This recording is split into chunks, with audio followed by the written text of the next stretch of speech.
तर काय म्हणता पोट्यो, जय भीम नमो बुद्धाय. तुम्हाला तर माहितीच आहे 3 महिन्यापर्यंत आपण ग्रंथपठणाचे ब्लॉग टाकणार आहे. तर आज आपल्या ग्रंथपठणाचा दिवस आहे 13वा.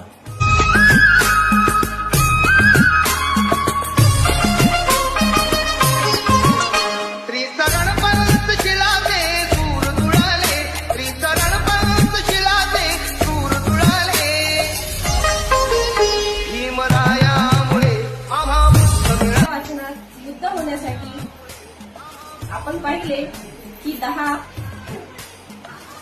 बोधिसत्व होण्यासाठी आवश्यक अशा 10 जीवनवस्तूंना केले पाहिजे.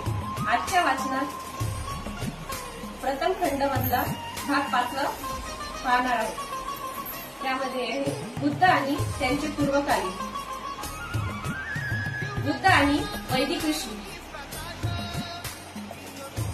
वेद हा एक मंत्राचा म्हणजे ऋषींचा किंवा स्त्रोतांचा संग्रह आहे. या ऋषी उच्चार करतात त्यांना ऋषी म्हणतात.